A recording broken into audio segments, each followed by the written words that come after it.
ದ್ವಿತೀಯ ಪಿಯುಸಿ ಕನ್ನಡ ಕಿರು ಪರೀಕ್ಷೆಗೆ ಸಂಬಂಧಿಸಿದ 2 ಅಂಕದ ಪ್ರಶ್ನೆಗಳನ್ನು ಉತ್ತರಗಳ ಸಮೇತ ಈ ವಿಡಿಯೋದಲ್ಲಿ ನೀಡಲಾಗಿದೆ.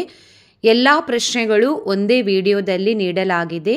ಇನ್ನೂ ಹೆಚ್ಚಿನ ಪ್ರಶ್ನೋತ್ತರಗಳ ವಿಡಿಯೋಗಳಿಗಾಗಿ ಈ ಚಾನೆಲನ್ನು ಸಬ್ಸ್ಕ್ರೈಬ್ ಮಾಡಿ. ಬಹುರೂಪಿಣಿ ವಿದ್ಯೆಯು ಏನೆಂದು ಆಶ್ವಾಸನೆ ನೀಡಿತು?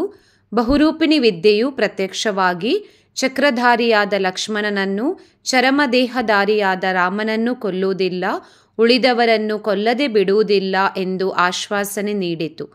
ಗುರುವಿನ ಲಕ್ಷಣಗಳೇನು? ಗುರುವಿನ ಸ್ಥಾನ ಶ್ರೇಷ್ಠವಾದುದು. ಗುರು ಎಂದಿಗೂ ಲಘುವಾಗಲು ಸಾಧ್ಯವಿಲ್ಲ, ಲಘು ಎಂದಿಗೂ ಗುರುವಾಗಲು ಸಾಧ್ಯವಿಲ್ಲ. ಲಘು ಲಘುವೇ ಆಗಿರುತ್ತಾನೆ, ಗುರು ಗುರುವೇ ಆಗಿರುತ್ತಾನೆ. ಗುರು ಲಘುವಾಗಿ ವರ್ತಿಸಿದರೆ ಅದು ಸರಿಯಾದ ಆಚಾರವಲ್ಲ. ಮಠದವರಿಗೆ ಆನೆಗಿಂತ ವೇಲಾಯುಧನನ್ನು ಸಾಕಲು ತ್ರಾಸವಾದುದೇಕೆ? 24 ಗಂಟೆ ಕುಡಿದೇ ಇರುತ್ತಿದ್ದ ವೇಲಾಯುಧ ಮಠದ ಸಾತ್ವಿಕ ವಾತಾವರಣಕ್ಕೆ ದೊಡ್ಡ ತಲೆನೋವಾಗಿದ್ದ. ಆನೆ ಇರುವವರೆಗೂ ತನ್ನ ಅನಿವಾರ್ಯತೆಯನ್ನು ಅರಿತ ಅವನು ಮಠಕ್ಕೆ ಇನ್ನಷ್ಟು ಕಿರುಕುಳ ನೀಡಲು ಪ್ರಾರಂಭಿಸಿದ. ಸೊರಗಿದ್ದ ಆನೆಯನ್ನು ಕೃಷ್ಣೇಗೌಡ ಹೇಗೆ ಸಾಕಿದನು? ಮಠದಲ್ಲಿ ಒಣ ಹುಲ್ಲು ಮೊಸರನ್ನ ತಿಂದು ಸೊರಗಿದ್ದ ಆನೆಗೆ ಕೃಷ್ಣೇಗೌಡ ಬಯನೆ ಸೊಪ್ಪು, ಹಿಂಡಿ, ಬೆಲ್ಲ, ಗೆಣಸು, ಹಸಿ ಹುಲ್ಲು ಎಲ್ಲವನ್ನೂ ಕೊಟ್ಟು ಚೆನ್ನಾಗಿ ಬೆಳೆಸಿದ. ಸಿಂಹಬಾಲದ ಕೋತಿಗಳಿಗೆ ಒದಗಿದ ತೊಂದರೆ ಏನು? ಸಿಂಹಬಾಲದ ಕೋತಿಗಳು ಒಂದು ಮರದಿಂದ ಇನ್ನೊಂದು ಮರಕ್ಕೆ ಹಾರುವಂತಿಲ್ಲ. ಡಾಂಬರ್ ರಸ್ತೆಯನ್ನು ದಾಟಿ ಇನ್ನೊಂದು ಮರವನ್ನು ಹತ್ತಬೇಕು. ರಸ್ತೆ ದಾಟುವಾಗ ನಾಗರಿಕ ಬುದ್ಧಿ ಇಲ್ಲದ ಹಲವಾರು ಕೋತಿಗಳು ವಾಹನಗಳಿಗೆ ಸಿಲುಕಿ ಅಂಗವಿಕಲಗೊಂಡಿವೆ. ಅವುಗಳಿಗೆ ಆಹಾರ ನೀಡುತ್ತಿದ್ದ ಮರಗಳು ಕಡಿಮೆಯಾಗಿವೆ. ಬದುಕಿ ಉಳಿಯಲು ಊರಿನ ಕಸದ ತೊಟ್ಟಿಗಳಲ್ಲಿ ಆಹಾರವನ್ನು ಹುಡುಕುತ್ತಾ ಬದುಕನ್ನು ನಡೆಸುತ್ತವೆ. ತಾನು ಘೋರತರ ವಿಷ ಕುಡಿಯುವುದಾಗಿ ದ್ರೌಪದಿಯು ಏಕೆ ಹೇಳುತ್ತಾಳೆ? ಕೀಚಕನು ತನಗೆ ನೀಡುವ ತೊಂದರೆಯನ್ನು ತಾನು ಭೀಮನ ಬಳಿ ಹೇಳುತ್ತೇನೆ. ಒಂದು ವೇಳೆ ಭೀಮನು ಕೀಚಕನ ತೊಂದರೆಯಿಂದ ತನ್ನನ್ನು ಪಾರು ಮಾಡದಿದ್ದರೆ ತಾನು ಘೋರತರ ವಿಷ ಕುಡಿಯುವುದಾಗಿ ದ್ರೌಪದಿಯು ಹೇಳುತ್ತಾಳೆ. ಕಣ್ಣನ್ನು ಪರೀಕ್ಷಿಸಿದ ಡಾಕ್ಟರ್ ತಿಮ್ಮಪ್ಪ ಬಸಲಿಂಗನಿಗೆ ಏನೆಂದು ಹೇಳಿದರು? ಕಣ್ಣನ್ನು ಪರೀಕ್ಷಿಸಿದ ಡಾಕ್ಟರ್ ತಿಮ್ಮಪ್ಪ ಬಸಲಿಂಗನಿಗೆ, ನಿನ್ನ ಕಣ್ಣು ಸರಿ ಹೋಗುತ್ತದೆ, ಆದರೆ ಆಪರೇಷನ್ ಆಗಬೇಕು, ಪರವಾಗಿಲ್ಲವ ಎಂದು ಹೇಳಿದರು. ಸೀತೆಯ ತಲ್ಲಣಕ್ಕೆ ಕಾರಣವೇನು? ರಾವಣನು ಬರುತ್ತಿರುವುದನ್ನು ಕಂಡು ರಾಮ ಮತ್ತು ಲಕ್ಷ್ಮಣರ ಬಗ್ಗೆ ಯಾವುದಾದರೂ ಕೆಟ್ಟ ಸುದ್ದಿಯನ್ನು ನೀಡಲು ಬಂದಿರಬಹುದು ಎಂದು ಸೀತೆಯು ತಲ್ಲಣಗೊಳ್ಳುತ್ತಾಳೆ. ಯಾವ ಗುಣಗಳಿಲ್ಲದವನು ಡಾಂಬಿಕನೆನಿಸುತ್ತಾನೆ? ಮನ ಸೇರಿದಾಗ ತನು ಕರಗಬೇಕು, ಮಾತಿನಲ್ಲಿ ವಿನಯತೆ ಇರಬೇಕು, ನೋವು ಕಂಡಾಗ ಕಣ್ಣೀರು ಸುರಿಸಬೇಕು, ಸ್ಪರ್ಶದಲ್ಲಿ ರೋಮಾಂಚನವಿರಬೇಕು. ಈ ಗುಣಗಳು ಇಲ್ಲದವನು ಡಾಂಬಿಕನೆನಿಸುತ್ತಾನೆ. ಸೂರ್ಯ ಮತ್ತು ದೀಪಗಳಿಂದ ಆಗುವ ಉಪಯೋಗಗಳು ಯಾವುವು? ಸೂರ್ಯನಿಲ್ಲದೆ ಹಗಲು ಇರಲು ಸಾಧ್ಯವಿಲ್ಲ, ದೀಪವಿಲ್ಲದೆ ಬೆಳಕು ಇರಲು ಸಾಧ್ಯವಿಲ್ಲ. ಸೂರ್ಯ ಮತ್ತು ದೀಪ ಕತ್ತಲೆಯನ್ನು ದೂರ ಮಾಡಿ ಬೆಳಕನ್ನು ತರುತ್ತವೆ. ಕೊಲಲಕ್ಷಮವೆಂದು ದ್ರೌಪದಿ ಯಾರನ್ನು ಕುರಿತು ಹೇಳಿದ್ದಾಳೆ? ನಕುಲ ಮತ್ತು ಸಹದೇವ ಇಬ್ಬರು ತನ್ನ ಗಂಡಂದಿರು. ಆದರೆ ಇವರಿಬ್ಬರಲ್ಲಿ ಒಂದು ನಾಯಿಯನ್ನು ಕೊಲ್ಲುವಷ್ಟು ಶಕ್ತಿ ಇಲ್ಲ ಎಂದು ದ್ರೌಪದಿಯು ಹೇಳಿದ್ದಾಳೆ. ಮುಂದುವರಿದ ಪ್ರಶ್ನೆಗಳನ್ನು ನೋಡೋಣ. ಹೆಂಡತಿ ಸಿದ್ಲಿಂಗಿ ಏನು ಹೇಳುತ್ತಲೇ ಇದ್ದಳು? ಹೆಂಡತಿ ಸಿದ್ಲಿಂಗಿ ಮಗುವಿಗೆ ಮೈಯಲ್ಲಿ ಸರಿಯಿಲ್ಲ, ಕೆಮ್ಮು ಹೋಗುತ್ತಲೇ ಇಲ್ಲ, ಶಿವನೂರು ಸ್ವಾಮಿಗಳಿಗೆ ತೋರಿಸಬೇಕು ಎಂದು ಹೇಳುತ್ತಲೇ ಇದ್ದಳು. ಮಾರ್ಷ್ನನ್ನು ಕಂಡು ಆದಿವಾಸಿಗಳು ಹೇಗೆ ಪ್ರತಿಕ್ರಿಯಿಸಿದರು? ಆದಿವಾಸಿಗಳು ಮಾರ್ಷಿನ ಕುದುರೆಯ ಸದ್ದಿಗೆ ಭಯಗೊಂಡರು. ಅದು ಆವರೆಗೂ ನೋಡಿರದ ಪ್ರಾಣಿಯಾಗಿತ್ತು. ಅದರ ಜೊತೆಯಲ್ಲಿ ಟೋಪಿ ಧರಿಸಿದ ನಾಜೂಕು ಪೋಷಾಕಿನ ಮಾರ್ಷ್. ಈ 2 ವಿಚಿತ್ರಗಳನ್ನು ಕಂಡು ಮಕ್ಕಳನ್ನು ಎಳೆದುಕೊಂಡು ಅವರು ಕಾಡಿನಲ್ಲಿ ಮಾಯವಾದರು. ಬಸಲಿಂಗನಿಗೆ ತನ್ನ ಕಷ್ಟದ ಮುಂದೆ ಯಾವುದು ಗೌಣವಾಗಿ ಕಾಣತೊಡಗಿತು? ಬಸಲಿಂಗನಿಗೆ ತನ್ನ ಕಷ್ಟದ ಮುಂದೆ ಉಳದಿರುವ ನೆಲ, ಮಗುವಿನ ಕಾಯಿಲೆ ಎಲ್ಲವೂ ಕೂಡ ಗೌಣವಾಗಿ ಕಾಣತೊಡಗಿತು. ದುರ್ಗಪ್ಪ ಏಕೆ ಬಂದಿರಬಹುದೆಂದು ನಿರೂಪಕರು ಯೋಚಿಸಿದರು. ದುರ್ಗಪ್ಪ ಇನಾಮು ಕೇಳಲು, ಚಂದಾ ವಸೂಲಿಗೋ, ಮನೆ ಕೆಲಸಕ್ಕೆ ಉಪಯೋಗಕ್ಕೆ ಕಾಫಿ ಬೀಜ ಅಥವಾ ಏಲಕ್ಕಿ ಕೇಳಲು ಬಂದಿರಬಹುದೆಂದು ನಿರೂಪಕರು ಯೋಚಿಸುತ್ತಾರೆ. ರಾವಣನು ಸೊಕ್ಕಿನಿಂದ ಸೀತೆಯನ್ನು ಉದ್ದೇಶಿಸಿ ಆಡಿದ ಮಾತುಗಳು ಯಾವುವು? ರಾವಣನು ಸೊಕ್ಕಿನಿಂದ ಸೀತೆಯನ್ನು ಉದ್ದೇಶಿಸಿ, ನನಗೆ ಬಹುರೂಪಿಣಿ ವಿದ್ಯೆಯೂ ಸಿಕ್ಕಿದೆ. ನನ್ನಿಂದ ಅಸಾಧ್ಯವಾದುದು ಯಾವುದೂ ಇಲ್ಲ. ನಿನ್ನ ಪ್ರೀತಿಯ ರಾಮನನ್ನು ಬಿಟ್ಟು ನನ್ನನ್ನು ಒಪ್ಪಿಕೊಂಡು ಸಾಮ್ರಾಜ್ಯ ಸುಖವನ್ನು ಅನುಭವಿಸು ಎಂದು ಹೇಳುತ್ತಾನೆ.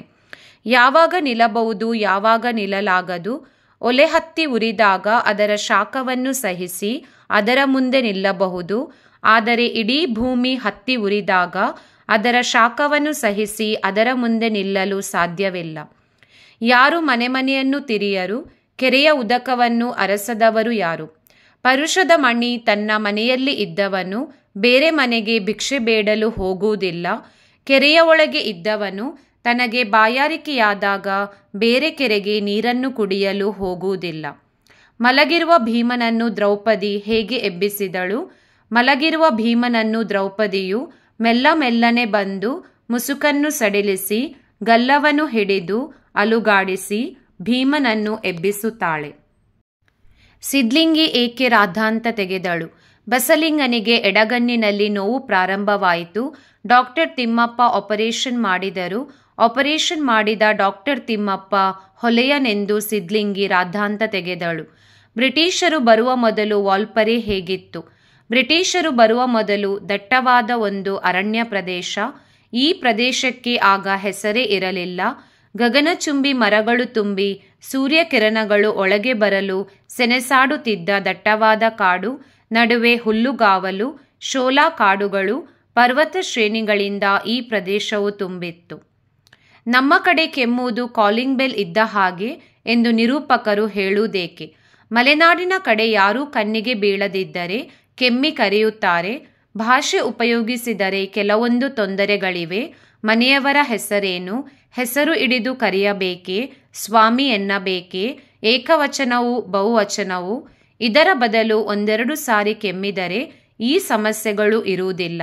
ಆದ್ದರಿಂದ ನಿರೂಪಕರು ನಮ್ಮ ಕಡೆ ಕೆಮ್ಮುವುದು ಕಾಲಿಂಗ್ ಬೆಲ್ ಇದ್ದ ಹಾಗೆ ಎಂದು ಹೇಳುತ್ತಾರೆ. ಕೃಷ್ಣೇಗೌಡರ ಆನೆ ಹುಟ್ಟಿ ಬೆಳೆದ ಬಗೆಯೇ ಹೇಗೆ? ಕೃಷ್ಣೇಗೌಡರ ಆನೆ ಹುಟ್ಟಿದ್ದು ಬೆಳೆದದ್ದು ಎಲ್ಲವೂ ಕೂಡ ಊರಿನಲ್ಲಿ ಜನಗಳ ನಡುವೆ. ಅದಕ್ಕೆ ಕಾಡಿನ ಬಗ್ಗೆಯಾಗಲಿ ಕಾಡಿನಲ್ಲಿರುವ ಕಾಡಾನೆಗಳ ಬಗ್ಗೆಯಾಗಲಿ ಯಾವುದೇ ತಿಳುವಳಿಕೆಯೂ ಕೂಡ ಇರಲಿಲ್ಲ.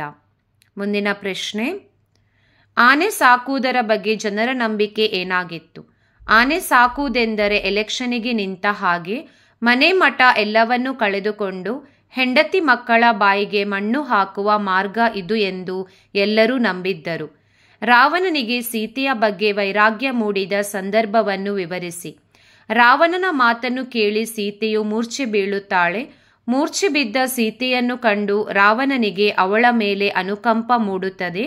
ಕದಡಿ ಹೋದ ನೀರು ತಿಳಿಯಾಗುವ ಹಾಗೆ ಸೀತೆಯ ಮೇಲೆ ವೈರಾಗ್ಯ ಮೂಡುತ್ತದೆ. ರಾವಣ ತನ್ನ ಅಂತಃಪುರದ ಸ್ತ್ರೀಯರನ್ನು ಹೇಗೆ ಸಂತೈಸಿದನು? ರಾವಣ ತನ್ನ ಅಂತಃಪುರದ ಸ್ತ್ರೀಯರನ್ನು ಕುರಿತು, ನಿಮಗೆ ಈ ರೀತಿ ತೊಂದರೆ ನೀಡಿದ ಅಂಗಾದಿ ರಾಜರನ್ನು ನಾನು ಸೆರೆ ಹಿಡಿದು ನಿಮ್ಮ ಮುಂದೆ ತಂದು ನಾನಾ ರೀತಿಯ ಶಿಕ್ಷೆಯನ್ನು ನೀಡುತ್ತೇನೆ ಎಂದು ಸಂತೈಸಿದನು. ರಾವಣನು ಅಂತಿಮವಾಗಿ ಯಾವ ನಿರ್ಧಾರಕ್ಕೆ ಬರುತ್ತಾನೆ?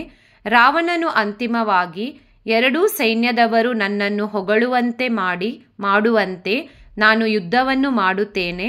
ನಂತರ ರಾಮನನ್ನು ಮತ್ತು ಲಕ್ಷ್ಮಣನನ್ನು ಯುದ್ಧದಲ್ಲಿ ಸೋಲಿಸಿ ಅವರನ್ನು ಹಿಡಿದು ತಂದು ನಂತರ ನಾನು ಸೀತೆಯನ್ನು ಒಪ್ಪಿಸುತ್ತೇನೆ ಎಂಬ ತೀರ್ಮಾನಕ್ಕೆ ರಾವಣನು ಬರುತ್ತಾನೆ. ಶಿವಪಥವನ್ನರಿಯದವನನ್ನು ಹೇಗೆ ವಿಡಂಬಡಿಸಲಾಗಿದೆ? ಹಣವಿದ್ದು ಆಯುಷ್ಯವಿಲ್ಲದಿದ್ದರೆ ಅದರಿಂದ ಯಾವುದೇ ಪ್ರಯೋಜನವಿಲ್ಲ. ಹೇಡಿಯ ಕೈಯಲ್ಲಿ ಚಂದ್ರಾಯುಧವಿದ್ದು ಯಾವುದೇ ಪ್ರಯೋಜನವಿಲ್ಲ. ಮಂಗನ ಕೈಯಲ್ಲಿ ಮಾಣಿಕ್ಯವಿದ್ದು ಯಾವುದೇ ಪ್ರಯೋಜನವಿಲ್ಲ. ಕುರುಡನ ಕೈಯಲ್ಲಿ ಕನ್ನಡಿ ಇದ್ದು ಯಾವುದೇ ಪ್ರಯೋಜನವಿಲ್ಲ. ಅದೇ ರೀತಿ ಶಿವನನ್ನು ಅರಿಯದವನ ಕೈಯಲ್ಲಿ ಶಿವಲಿಂಗವಿದ್ದು ಯಾವುದೇ ಪ್ರಯೋಜನವಿಲ್ಲ. ಕೊನೆಯಲ್ಲಿ ಬಸಲಿಂಗನಿಗೆ ಏನೆಂದು ನಿಶ್ಚಿತವಾಗತೊಡಗಿತು? ಕೊನೆಯಲ್ಲಿ ಬಸಲಿಂಗನಿಗೆ ತನ್ನ ಸುಳ್ಳು, ಜಾತಿ, ಉಡಾಫೆ, ಮಠದ ಗುರು ಯಾವುದೂ ತನ್ನ ಕಣ್ಣನ್ನು ಉಳಿಸುವುದಿಲ್ಲವೆಂದು ನಿಶ್ಚಿತವಾಗತೊಡಗಿತು. ಬಸಲಿಂಗನಿಗೆ ಅದು ಪುರುಸುತ್ತಿಲ್ಲದ ಕಾಲ ಏಕೆ? ಬಸಲಿಂಗನಿಗೆ ಅದು ಪುರುಸುತ್ತಿಲ್ಲದ ಕಾಲ ಏಕೆಂದರೆ ಗೇಯುವುದನ್ನು 4 ದಿನ ತಡ ಮಾಡಿದರೆ ಕುಳ ನೆಲದಲ್ಲಿ ನಾಟುವುದಿಲ್ಲ. ಇರುವ 2 ಎತ್ತುಗಳಲ್ಲಿ ಒಂದು ನೊಗ ಇಟ್ಟೊಡನೆ ಮಲಗಿ ಬಿಡುತ್ತದೆ. ಮಗುವಿಗೆ ಮೈಯಲ್ಲಿ ಸರಿಯಿಲ್ಲ. ಇದೇ ಸಮಯದಲ್ಲಿ ಬಸಲಿಂಗನಿಗೆ ಎಡಗಣ್ಣಿನಲ್ಲಿ ನೋವು ಪ್ರಾರಂಭವಾಯಿತು. ಕೈಗಾರಿಕೋದ್ಯಮಿಗಳಿಂದ ಕಾಡು ನಾಶವಾದುದು ಹೇಗೆ? ಕೈಗಾರಿಕೋದ್ಯಮಿಗಳಿಂದ ಪ್ರಭಾವದ ನೆರವಿಲ್ಲದ ಗಗನಚುಂಬಿ ಮರಗಳು ನೆಲಕ್ಕೆ ಉರುಳಿದವು. ದಿಮ್ಮಿಕೊಳ್ಳಲು ಕಾಂಟ್ರಾಕ್ಟರ್ಗಳು ಬಂದರು. ಫಲವತ್ತಾದ ಭೂಮಿಯಲ್ಲಿ ರಸ್ತೆ ನಿರ್ಮಾಣವಾಯಿತು. ಹೊಗೆ ಉಗುಳುವ, ಗಡಗಡ ಸದ್ದು ಮಾಡುವ ಲಾರಿ ಟ್ರ್ಯಾಕ್ಟರ್ಗಳು ಬಂದವು.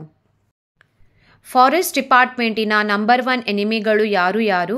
ಫಾರೆಸ್ಟ್ ಡಿಪಾರ್ಟ್ಮೆಂಟಿನ ನಂಬರ್ 1 ಎನಿಮಿಗಳು ಕರೆಂಟ್ ಡಿಪಾರ್ಟ್ಮೆಂಟ್, ಟೆಲಿಫೋನ್ ಡಿಪಾರ್ಟ್ಮೆಂಟ್ ಮತ್ತು PWD. ಕಾಡಾನೆಗಳ ಹಾವಳಿಗೆ ಪ್ರಕಾಶ್ ನೀಡಿದ ಕಾರಣಗಳೇನು? ಅರಣ್ಯ ಇಲಾಖೆಯವರು ಕಾಡಿನ ಮರಗಳನ್ನು ಕಡಿದು ಆನೆಗೆ ನಿರುಪಯುಕ್ತವಾದ ಅಕೇಶಿಯ, ನೀಲಗಿರಿ ಮುಂತಾದ ಮರಗಳನ್ನು ನೆಡುವುದರಿಂದ ಕಾಡಾನೆಗಳು ಬರುತ್ತವೆ ಎಂದು ಪ್ರಕಾಶ್ ಕಾರಣ ಹೇಳುತ್ತಾನೆ. ಉಳಿದ 4 ಪಾಂಡವರ ಭಿನ್ನ ಸ್ವಭಾವಗಳ ಬಗ್ಗೆ ದ್ರೌಪದಿಯ ಅಭಿಪ್ರಾಯವೇನು? ಉಳಿದ 4 ಪಾಂಡವರ ಭಿನ್ನ ಸ್ವಭಾವಗಳ ಬಗ್ಗೆ ದ್ರೌಪದಿಯು, ಉಳಿದವರು ತನ್ನನ್ನು ಪ್ರೀತಿಸುತ್ತಾರೆ, ಆದರೆ ಮಾನ ಮತ್ತು ಪ್ರಾಣದ ಪ್ರಶ್ನೆ ಬಂದಾಗ ದೂರ ಹೋಗುತ್ತಾರೆ ಎಂದು ಹೇಳುತ್ತಾಳೆ. ಗಂಡರೈವರು 3 ಲೋಕದ ಗಂಡರಾರು ಹೆಸರಿಸಿ? ಧರ್ಮರಾಯ, ಭೀಮ, ಅರ್ಜುನ, ನಕುಲ ಮತ್ತು ಸಹದೇವ. ಇವು 5 ಮಂದಿ ದ್ರೌಪದಿಯ ಗಂಡಂದಿರು. ಇವರು 3 ಲೋಕದಲ್ಲಿ ಪ್ರಸಿದ್ಧಿಯನ್ನು ಪಡೆದಿದ್ದರು. ಹೆಂಡತಿಯ ಹರಿಬಕ್ಕಾಗಿ ಗಂಡು ಕೂಸು ಏನು ಮಾಡುತ್ತಾನೆ? ಹೆಂಡತಿಯ ಮಾನದ ಪ್ರಶ್ನೆ ಬಂದಾಗ ಒಬ್ಬನೇ ಗಂಡನಾದರೂ ವೈರಿಯನ್ನು ತುಂಡು ತುಂಡಾಗಿ ಕತ್ತರಿಸಿ ಹಾಕುತ್ತಾನೆ, ಇಲ್ಲವೇ ತಾನೇ ಹೋರಾಡಿ ಸಾಯುತ್ತಾನೆ ಎಂದು ದ್ರೌಪದಿಯು ಹೇಳುತ್ತಾಳೆ. ಈಗಲೇ ಸೀತೆಯನ್ನು ಒಪ್ಪಿಸಲು ರಾಮನಿಗೆ ಒಪ್ಪಿಸಲು ರಾವಣ ಬಯಸಲಿಲ್ಲವೇಕೆ? ಈಗಲೇ ಸೀತೆಯನ್ನು ಒಪ್ಪಿಸಿದರೆ ತಾನು ಗಳಿಸಿದ ಬಿರುದು, ಹೆಸರು, ತನ್ನ ಸಾಮರ್ಥ್ಯ, ತನ್ನ ಪರಾಕ್ರಮ ಎಲ್ಲವೂ ಕೂಡ ಬದಿಗೆ ಸರಿಸಿದಂತಾಗುತ್ತದೆ ಎಂದು ರಾವಣನು ಯೋಚಿಸುತ್ತಾನೆ. ಪರೀಕ್ಷೆ ಬರೆಯುವ ಎಲ್ಲ ವಿದ್ಯಾರ್ಥಿಗಳಿಗೆ ಶುಭವನ್ನು ಕೋರುತ್ತೇನೆ. ಧನ್ಯವಾದಗಳು.